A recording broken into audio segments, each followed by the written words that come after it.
हिंदू जो है वो टेररिस्ट नहीं होता है। इस देश में जितने टेररिस्ट हैं उनका जो है एक ही धर्म है। जो आप कहना नहीं चाहते वो मैं नहीं कह रहा, इतनी सी बात है। लेकिन कहीं ऐसा तो नहीं खबरें दबाने के लिए खबरें आ रही हों।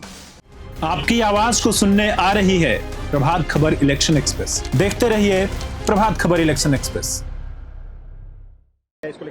कल माननीय गृह मंत्री जी ने क्या कहा राज्यसभा में, हिंदू जो है वो टेररिस्ट नहीं होता है।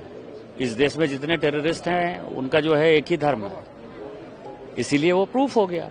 इतने दिनों से कांग्रेस ने जो है पूरा सैफरन टेररिज्म, राज्य की सरकार, केंद्र की सरकार, यही सब घटिया काम करती रही। आज दूध का दूध पानी का पानी हो गया और ये कांग्रेस को भुगतना पड़ेगा।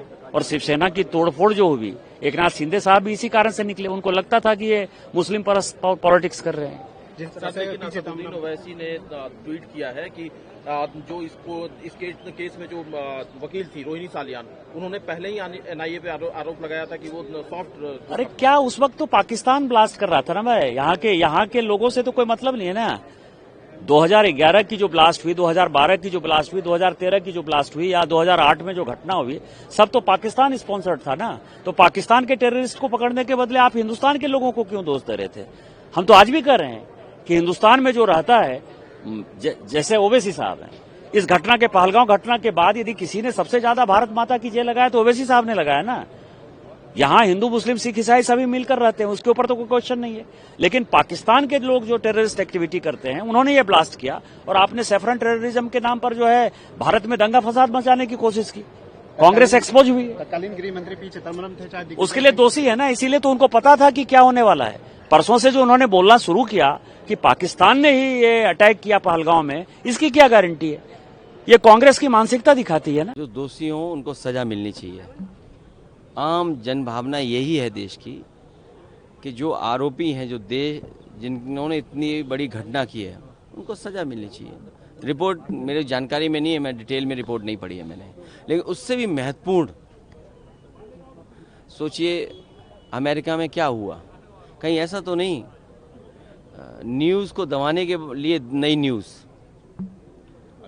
ये नया ज़माना है जहां टैरिफ पे, ये टैरिफ बड़ा सवाल है कि भारत की हमारी अर्थव्यवस्था, जहां पिछले 11 सालों से ना जाने कितने संशोधन हुए हैं, नया जीएसटी कानून आया, नोटबंदी कर करके पैसा जमा बहुत हुआ, उसके बाद क्या अर्थव्यवस्था बनेगी हमारी, किसको लाभ पहुंचेगा, किसका नुकसान होगा। और जैसा मैंने पहले कहा, फिर मैं कहता हूं, भारत की अर्थव्यवस्था जो हमारा पड़ोसी देश है वो बर्बाद कर देगा।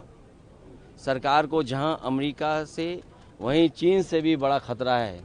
ज़मीन तो छीन ही रहा है, वो हमारा व्यापार भी छीन रहा है, उससे सावधान रहना चाहिए। सर, पीडीएस स्कूल के बारे में एक और अखिलेश पढ़ा रहे हैं सर, तो क्या खराब पढ़ा रहे हैं?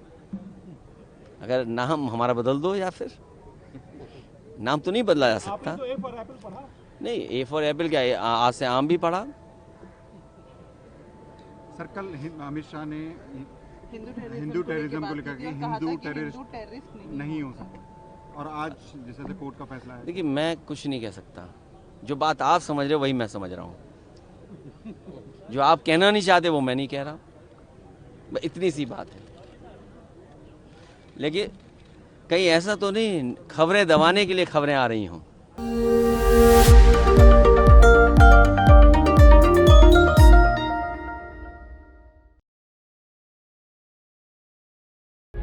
प्रभात खबर.com, विश्वास वही, रफ्तार नहीं।